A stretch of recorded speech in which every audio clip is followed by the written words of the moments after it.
स्वागत है आप सबका मेरे चैनल रिवॉल्यूशन मैसेज पर। मैं हूं कामरान रिजवी।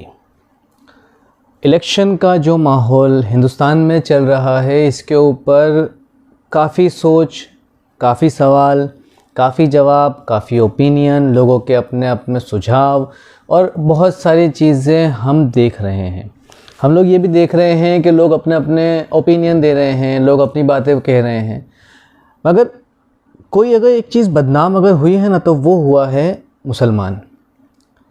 प्राइम मिनिस्टर का मुसलमानों पर स्टेटमेंट जो बहुत वायरल हुआ, जिसकी वजह से प्राइम मिनिस्टर को नोटिस भी आई इलेक्शन कमीशन की तरफ से। तो ये जो पूरा तरीका है, या होम मिनिस्टर का एक बयान था बहुत पहले, कुछ दिन पहले का ही समझ लीजिए, कि जब उन्होंने खिलाफत नाम के एक वर्ड को मेंशन किया था अपने बयान के अंदर। तो होम मिनिस्टर का इस तरह का खिलाफत पर बयान, या प्राइम मिनिस्टर का मुसलमानों को टारगेट करना, ये सब बातें हमें फ़िक्रमंद तो करती हैं, हमारे फ़िक्र का एक टॉपिक तो हैं। मगर सबसे ज़्यादा ज़रूरी ये है कि मुसलमान अपने मज़हब को कितना जानते हैं। जिस मज़हब ने पूरी दुनिया को डेमोक्रेसी दी, जिस मज़हब ने उस विरासत वाली हुकूमत को हटाया और डेमोक्रेसी आपको एस्टेब्लिश करके दी, उस मज़हब के अंदर डेमोक्रेसी का क्या मीनिंग है, उस मज़हब के प्राइम मिनिस्टर्स कहो या प्रेसिडेंट कहो, जो पहले प्रेसिडेंट, दूसरे प्रेसिडेंट, तीसरे और चौथे और पांचवें प्रेसिडेंट हुए या प्राइम मिनिस्टर हुए, उस मज़हब के प्रेसिडेंट्स का क्या कहना था, ये भी सबसे ज़्यादा जानना ज़रूरी है।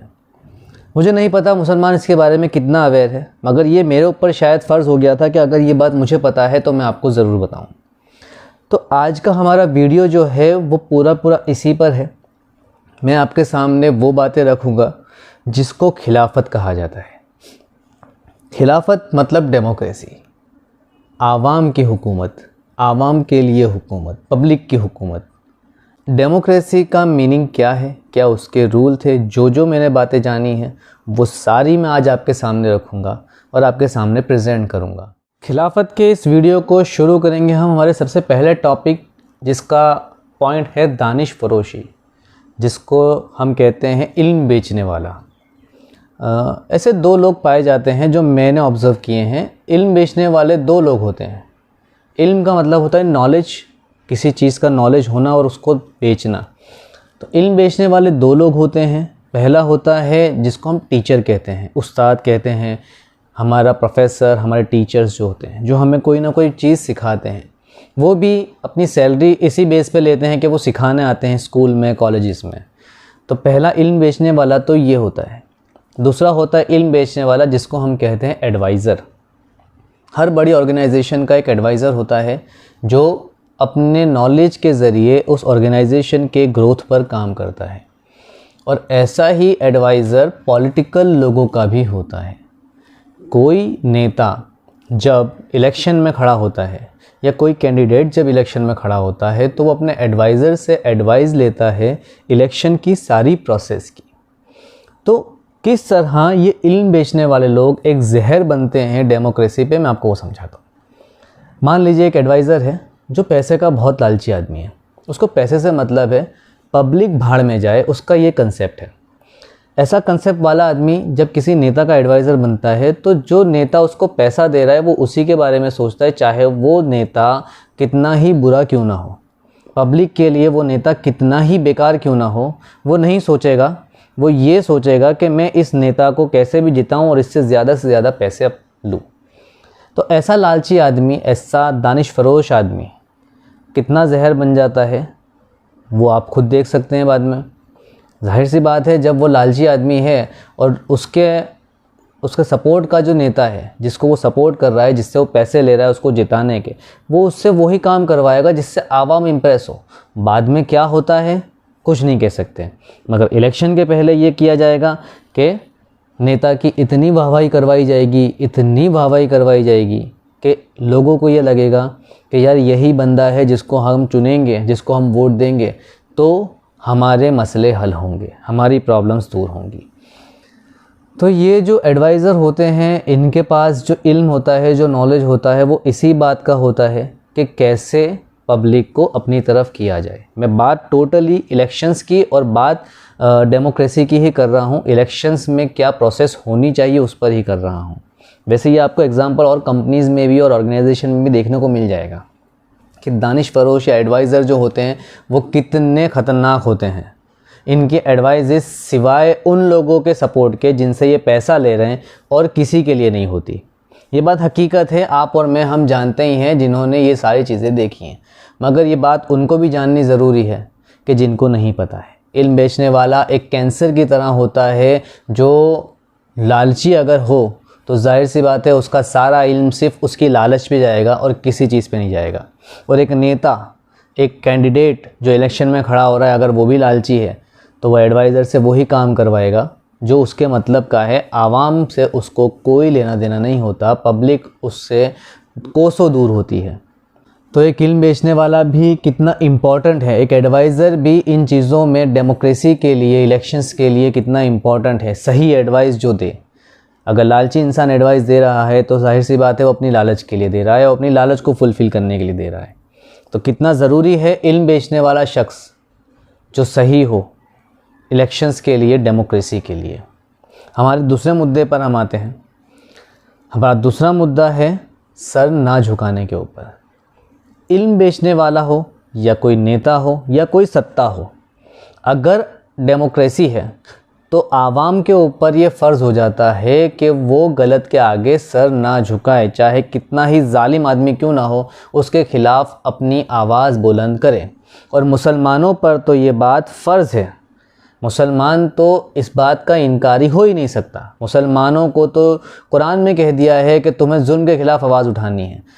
बहुत सारी जगह पर कहा है, मगर मैं सिर्फ एक ही जगह की कुरान की एक सूरे की 2 आयतों को मेंशन करूंगा, जो 2 आयतें ख़ास इस बारे में बात कर रही हैं। वो 2 आयतें हैं सूरे निसा की आयत नंबर 75 एंड 76।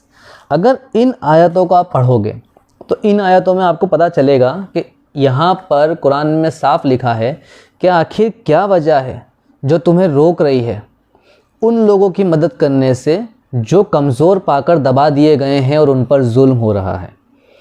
मतलब, और आगे की आयत में आपको साफ पता चलेगा कि भाई जो सही राह पर है वो उन लोगों की मदद करेगा और जो गलत राह पर है वो कुछ नहीं करेगा। तो ये जो कुरान की आयतें हैं 2, ये साफ बता रही हैं कि आपको गलत के ख़िलाफ़ तो खड़े होना ही है, आप कोई बहाना देकर चुप नहीं हो सकते। और ऐसा सिर्फ ये तो मैंने एक जगह पर बताया, ऐसा कुरान में कई जगह लिखा हुआ है। मुझसे ज़्यादा नॉलेज वाले जो कुरान जानते हैं वो इस बारे में आपको साफ साफ सही बात बता देंगे कि हाँ ये बात सच है। खैर, ये हमारा दूसरा मुद्दा है जो खिलाफत के लिए बहुत ज़रूरी है। क्यों? क्योंकि अगर कोई जालिम हुक्मरान, अगर कोई नाजायज़ काम करने वाला हुक्मरान अगर आ जाता है हुकूमत पर, तो ये ज़रूरी है आवाम का उसके ख़िलाफ़ आवाज़ उठाना। इसका बहुत बड़ा एग्ज़ाम्पल बनता है करबला का वाक़या, इमाम हुसैन का वाक़या। तो ये हमारा सेकंड पॉइंट है। थर्ड पॉइंट पे अगर हम आएँ तो हमारा थर्ड पॉइंट बनता है जबरन हुकूमत पर आना। पहले ये होता था जब बादशाहत थी तब कि इंसान जबरन हुकूमत पे आ जाता था। मतलब बाप अगर बादशाह है तो बेटा जबरन आता था या उसे ही लिया जाता था मजबूरी में। आवाम मजबूर होती थी क्योंकि हुकूमत उनकी होती थी। तो ऐसे जबरन हुकूमत पे आने वाले लोगों के ऊपर इस्लाम क्या कहता है? इस्लाम साफ साफ ये कहता है, जिसमें मैं आपको मौलाना अबुल कलाम का स्टेटमेंट, उनका फतवा बताता हूँ। मौलाना अबुल कलाम का बहुत ही क्लियर स्टेटमेंट है। मौलाना अबुल कलाम ने बहुत क्लियर स्टेटमेंट दिया है उस हुक्मरान के ऊपर जो हुक्मरान जबरन हुकूमत पे आता है कि ये कुफ्र जली है। जिस कुफ्र जली का मतलब होता है नंगा कुफ्र। मौलाना अबुल कलाम ने ये कहा है कि ये नंगा कुफ्र है। कुफ्र मतलब मुसलमानों को मुझे बताने की ज़रूरत नहीं कुफ्र किस चीज़ को कहते हैं। और अबुल कलाम का स्टेटमेंट है कि ये कुफ्र जली है, मतलब ओपन कुफ्र करना है, ओपनली कुफ्र करना है कि आप लोग एक जबरन हुक्मरान हुकूमत पे आए हुए इंसान को एक्सेप्ट भी कर रहे हो या वो इंसान जबरन हुकूमत पे आ रहा है। ठीक है, तो इस बात के ख़िलाफ़ भी हमें समझना है। इस पे हमें इमाम अबू हनीफ़ा का स्टेटमेंट भी नहीं भूलना चाहिए। जब इमाम अबू हनीफ़ा से एक हुक्मरान ने ऐसा स्टेटमेंट लिखवाना चाहा जिस स्टेटमेंट पर हुकूमत के सपोर्ट की बात थी, आवाम के सपोर्ट की कोई बात नहीं थी या हुक्मरान के सपोर्ट की बात थी, तब इमाम अबू हनीफा ने स्टेटमेंट उस हुक्मरान के ख़िलाफ़ दिया था और इसके बदले उनको कई साल जेल में गुजारने पड़े थे। तो हुकूमत के ख़िलाफ़ डरना नहीं है, हुकूमत के ख़िलाफ़ लड़ना है अगर हुकूमत गलत है तो।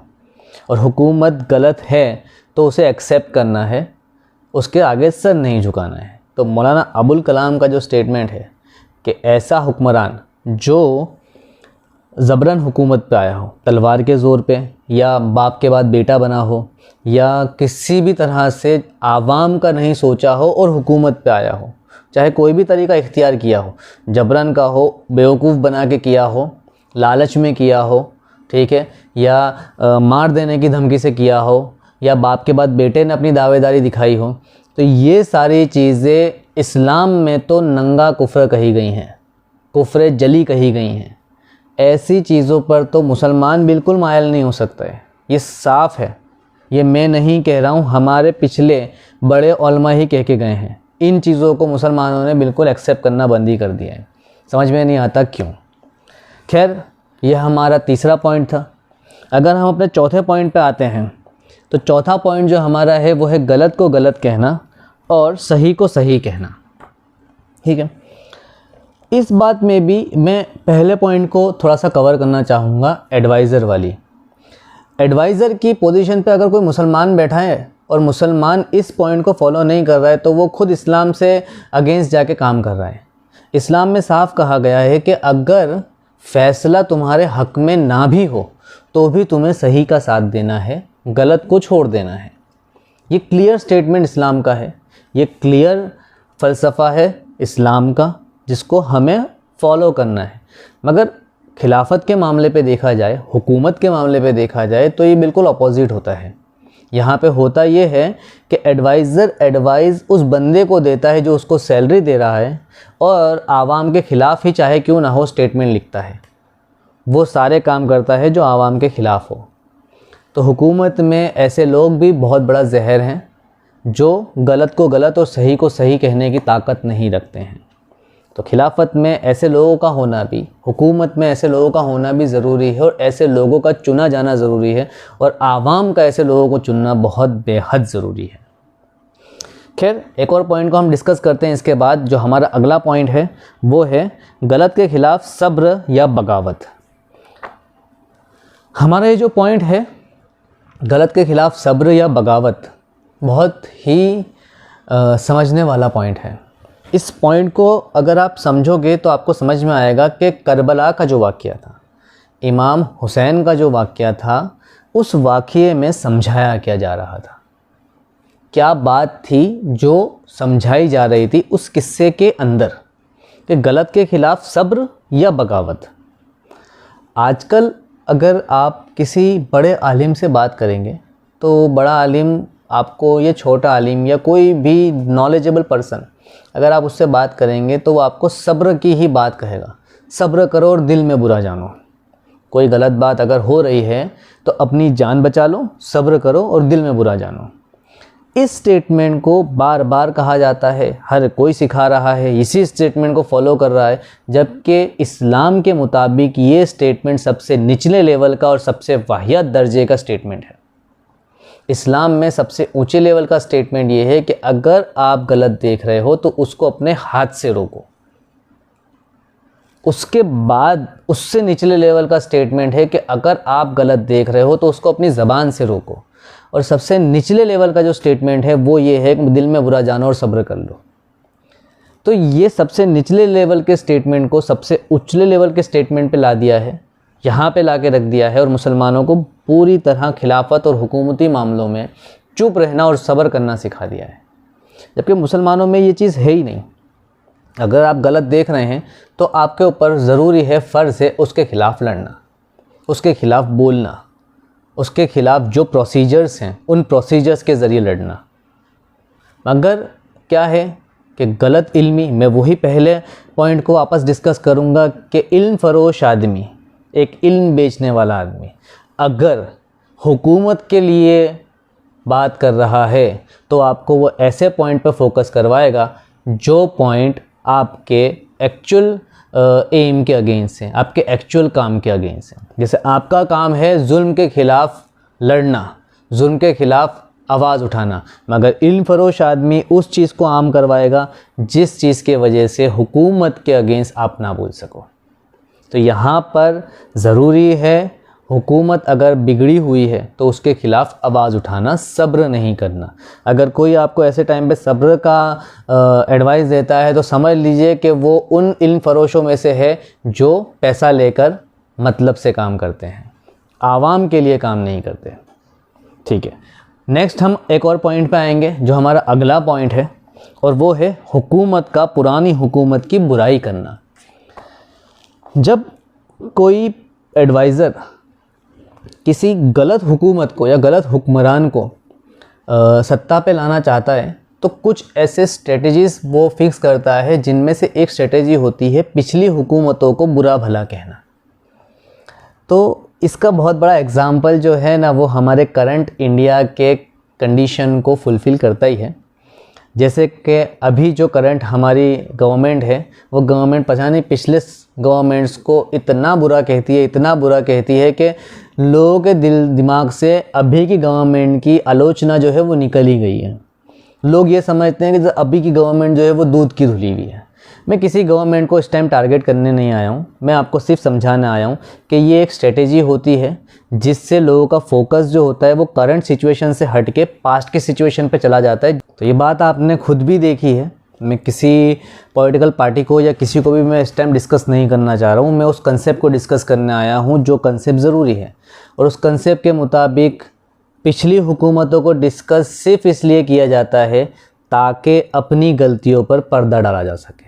जाहिर सी बात है, जो पिछली गलतियां हुई हैं, नई हुकूमत या नया हुक्मरान उन गलतियों को जल्दी दोहराएगा नहीं, मगर उन्हीं गलतियों पर लोगों का फोकस रहे इसलिए बार बार उसी चीज़ को डिस्कस करेगा, जो कि डेमोक्रेसी के लिए एक जहर है। तो ये बात भी आवाम को समझनी है, ये आवाम के समझने वाली बात है कि भाई अगर ऐसा होता हुआ आपको दिख रहा है तो समझ लीजिए कि ये हुक्मरान जो है ये आपको गुमराह कर रहा है। इसके एडवाइज़र ने, इसके इल्म फरोश आदमी ने इसको ये एडवाइस दी है कि लोगों का फोकस अभी की कंडीशंस पे से हटाओ, पिछली कंडीशंस पे ले जाओ। तो ये भी एक टॉपिक है जो डेमोक्रेसी में आता है और ये इस्लाम में भी आता है। मैं जितना भी डिस्कस कर रहा हूँ ये कोई बाहर का टॉपिक नहीं है, ये मुसलमानों की अपनी किताबों का टॉपिक है। रेफरेंस मैंने कुरान से, बुखारी, मुस्लिम, अल बिदाया वन नहाया से, मौलाना अबुल कलाम के स्टेटमेंट से, इन्हीं किताबों के ज़रिए पढ़ा है, इन्हीं किताबों के ज़रिए लिया है। मैं चाहूँगा कि इन किताबों को आप भी पढ़ें, इन सब चीज़ों को आप देखें, समझें। खैर, हमारे अगले टॉपिक पे आते हैं हम, और हमारा अगला जो पॉइंट है वो पॉइंट है जबरन हुकूमत की दावेदारियाँ। जाहिर सी बात है, हम अगर उस हुक्मरान के ख़िलाफ़ नहीं बोलें जो जबरन हुकूमत पे आ गया है, तो सीधी सी बात है हुक्मरान और उसके सारे ख़ानदान वाले, उसके सारे जान पहचान वाले सभी ये समझ जाएंगे कि आवाम डर गई है, अब आवाम हमारे ख़िलाफ़ नहीं बोलेगी। और ऐसी सिचुएशन में शुरू होता है अंदर अंदर सियासत खेलना, कि कोई एक हुक्मरान है तो उसका बेटा भी दावेदारी करेगा फिर हुकूमत की, उसका भतीजा भी दावेदारी करेगा, उसका भांजा भी दावेदारी करेगा, और सारे ही सियासत में आ जाएंगे। हर कोई ये चाहेगा कि अब हुकूमत मेरी हो जाए, और वो लोग हुकूमत को अपनी जागीर समझ लेंगे, जैसा बनु उमैया ने किया था। ये नबी अलैहिस्सलाम का क्लियर स्टेटमेंट है, प्रॉफेट मोहम्मद सल्लल्लाहु अलैहि वसल्लम का, कि मेरी उम्मत में पहला शख्स वो होगा जो मेरी सुन्नतों को बदलेगा। तो नबी अलैहिस्सलाम की एक सुन्नत थी खिलाफत, खलीफा चुना जाना, और खलीफा चुना जाएगा आवाम के मशवरे से, जमहूरियत से, डेमोक्रेसी से, वोटिंग सिस्टम से। बट हुआ क्या, खिलाफत जागीर बन गई, बाप के बाद बेटे को जाने लगी। जैसे कि मुआविया बिन अबी सुफियान ने अपने बेटे को दे दी थी। इसका रेफरेंस बुखारी शरीफ से आपको मिलेगा इस बात का, कि उन्होंने अपनी ज़िंदगी में ही अपने बेटे को खलीफा बनाना शुरू कर दिया था। तो ये जो मामला है, ये मामला असल में खिलाफत नहीं है, ये मामला बादशाहत का है या दावेदारियों का है, कि भाई मेरे बाद तो मेरा बेटा दावेदार है, ठीक है, या उसका बेटा दावेदार है। ऐसा इस्लाम में खिलाफत में कहीं पर नहीं आया है, बल्कि सच स्टेटमेंट ये आता है कि जब हज़रत अबू बकर, हज़रत उमर का आखिरी वक्त था, आपके इंतकाल के कुछ दिन पहले, तब आपने साफ कह दिया था कि मेरी औलादों में से किसी को ना चुनना। क्यों कहा था उन्होंने? ये कहा था कि मेरी औलादों को मशवरे में लेना, मगर चुनना मत, खलीफा मत चुनना, अपना कोई पोजीशन मत देना। ये कहने का मकसद ही ये था कि इस्लाम में दावेदारियां हैं ही नहीं। हज़रत उमर का बेटा कहीं से कहीं तक कोई खलीफा नहीं बन सका। हाँ, रिस्पॉन्सिबल पर्सन्स में ज़रूर था, मगर खलीफा कहीं नहीं बना, किसी जगह का गवर्नर किसी जगह पे पोजीशन पे नहीं थे। यहाँ तक कि हज़रत उमर के बेटे भी नहीं थे, क्योंकि उन्होंने दावेदारी का मामला रखा ही नहीं था। और ऐसे ही अगर आपको एक एग्ज़ाम्पल, जैसे दानिश फ़रोश कुछ मुसलमानों में भी हैं जो फ़साद फैलाना चाहते हैं, अगर इन मामलों को अगर मैं डिस्कस करूँगा तो वो ये कहेंगे कि हज़रत अली के बेटे हज़रत हसन को भी तो खलीफा बनाया था हज़रत अली ने। तो मैं उनको भी ये क्लियर कर दूं कि हज़रत हसन को जो खलीफा चुना गया था वो आवाम ने चुना था। हज़रत अली का स्टेटमेंट था कि मैं तुम्हें ऐसे ही छोड़ के चला जाऊँगा जैसे अल्लाह के रसूल छोड़ के चले गए थे। मतलब नबी अलैहिस्सलाम ने जैसे अपने बाद किसी को भी दावेदार नहीं बनाया था कि हुकूमत कौन संभालेगा, ऐसे ही हज़रत अली ने कहा था कि मैं किसी को सजेस्ट भी नहीं करूँगा तुम्हें कि तुम मेरे बाद इसको चुन लेना या उसको चुन लेना। हज़रत अली ने तो सजेस्ट भी नहीं किया था। हज़रत अबू बकर ने सजेस्ट किया था, हज़रत उमर ने सजेस्ट किया था, हज़रत अली ने सजेशंस भी नहीं दिए थे कि किसको चुनना है। हज़रत अली ने तो बिल्कुल ओपन हैंडेड कह दिया था कि मैं किसी का नाम नहीं लूँगा। हज़रत हसन को जो चुना गया था वो डेमोक्रेसी से चुना गया था, वोटिंग सिस्टम से चुना गया था। तो ये बहुत क्लियर बात है जिसको समझना है मुसलमानों को। ये गुमराह करने वाली बातें नहीं हैं। इन बातों को पढ़ें आप भी, ताकि आपको समझ में आए कि खिलाफत के मामलात जो हैं, रूल्स जो हैं, वो क्या कहते हैं। दावेदारियाँ कहीं से कहीं तक खिलाफत में नहीं हैं। इस वक्त जो भी सऊदी हुकूमत में हो रहा है, प्रिंस सलमान या उसके बाप या उसके बाप, ये सरासर नाइंसाफ़ी है। ये नबी अलैहिस्सलाम के स्टेटमेंट के बिल्कुल ख़िलाफ़ जाने वाली बातें हैं। मुझे नहीं समझ में आता कि वहाँ के लोग इसके ख़िलाफ़ क्यों नहीं हैं, वरना वहाँ पे डेमोक्रेसी आनी बहुत ज़रूरी है। खैर, अब हमारे नेक्स्ट टॉपिक को हम डिस्कस करेंगे, और हमारा नेक्स्ट टॉपिक है मर जाने के डर से गलत शख्स के सपोर्ट में आना।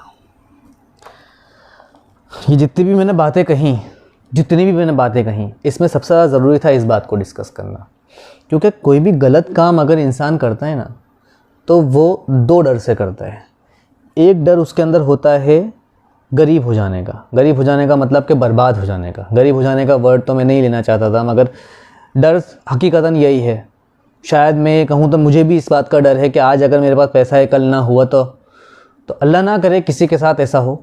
हम दुआ सबके लिए यही करेंगे। मगर दो डर हैं मुसलमानों के अंदर, दो डर हैं हर मज़हब के इंसान के अंदर, कि एक गरीब हो जाने का और एक मर जाने का।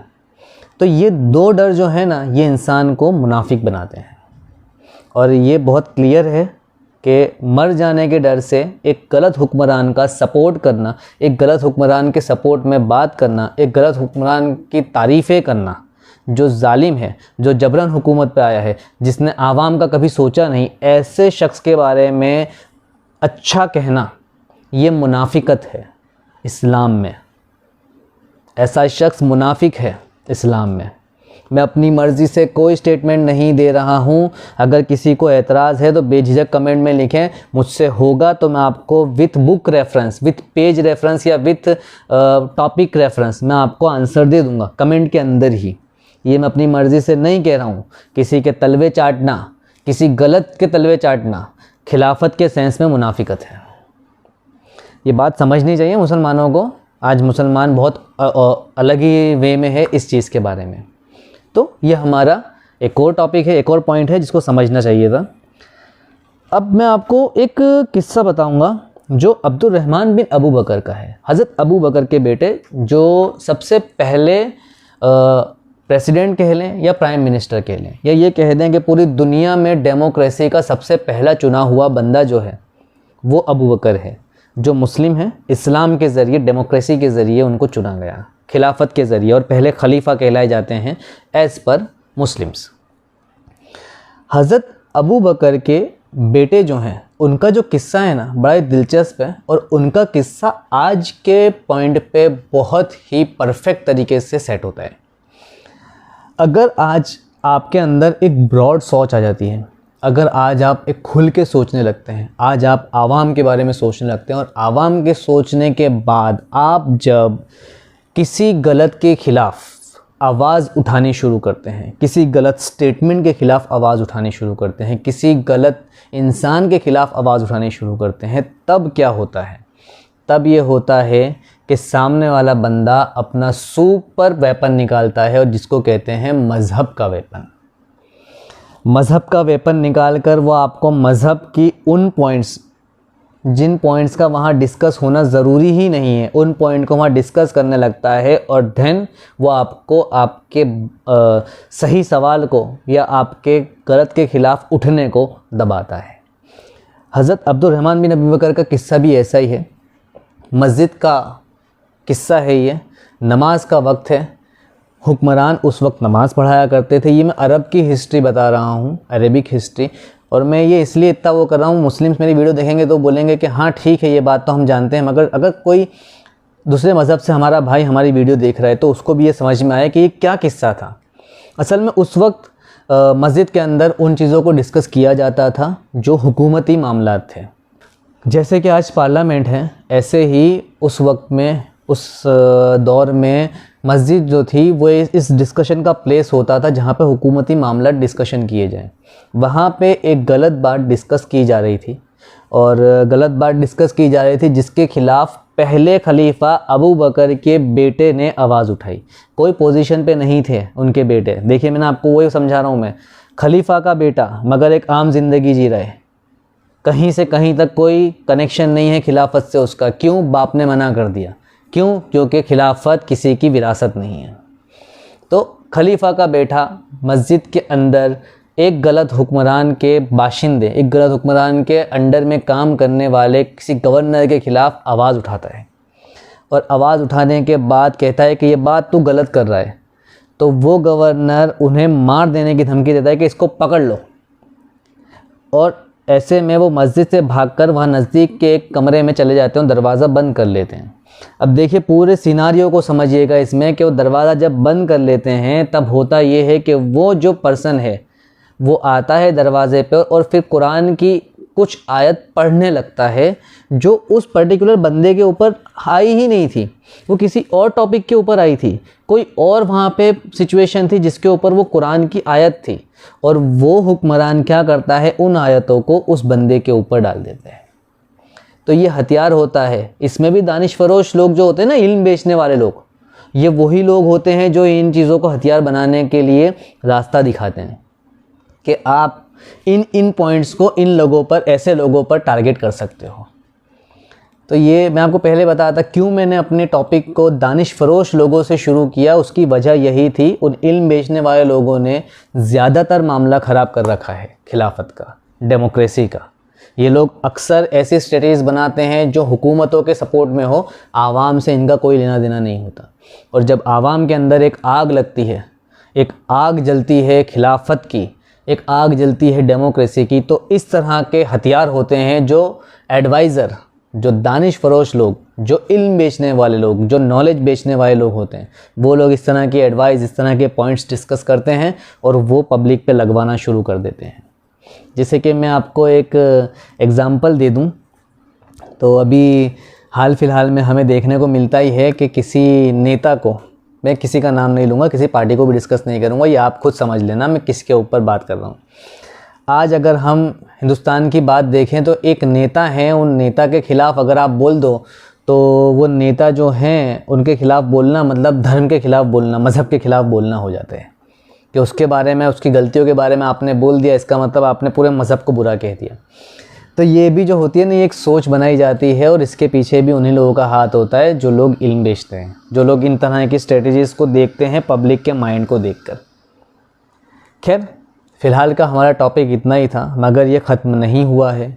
ये वीडियो अब भी बाकी है, कई ऐसे पॉइंट्स हैं जिन्हें हमें डिस्कस करना है इस वीडियो में, और मैं उम्मीद करता हूँ कि मेरी जो भी बात है वो आप आपको पसंद आई होगी, आपको समझ आई होगी। और अगर आपके कोई भी सवाल, कोई भी एतराज़ हैं या मेरे कहीं भी किसी भी स्टेटमेंट में मैंने गलती की है तो बेझिझक कमेंट में लिखिए और बेझिझक उस बात को कहिए जो सच है। डरिए नहीं, किसी से नहीं डरना है आपको, क्योंकि आप डेमोक्रेसी में हैं। यहाँ पे आवाम है जो मेन है। और खिलाफत के पॉइंट्स जो हैं उसके बारे में आपके पास कोई नॉलेज है तो बेझिझक डिस्क्रिप्शन में हमारा ईमेल है, आप भेजिए, हमें ईमेल कीजिए, हम आपके पॉइंट को ज़रूर डिस्कस करेंगे इस वीडियो के अंदर। फ़िलहाल मिलते हैं नेक्स्ट एपिसोड में। ये एपिसोड आपको पसंद आया हो तो ज़रूर इसे लाइक कीजिए, शेयर कीजिए, चैनल पर नए हैं तो सब्सक्राइब कीजिए। और अगर आप फेसबुक या इंस्टाग्राम पे हमारी वीडियो ये देख रहे हैं तो हमारे इस वीडियो को लाइक ज़रूर कीजिए, हमारे पेज को ज़रूर फॉलो कीजिए। फ़िलहाल के लिए इतना ही, मिलते हैं अगली वीडियो में, अपना ख्याल रखिएगा।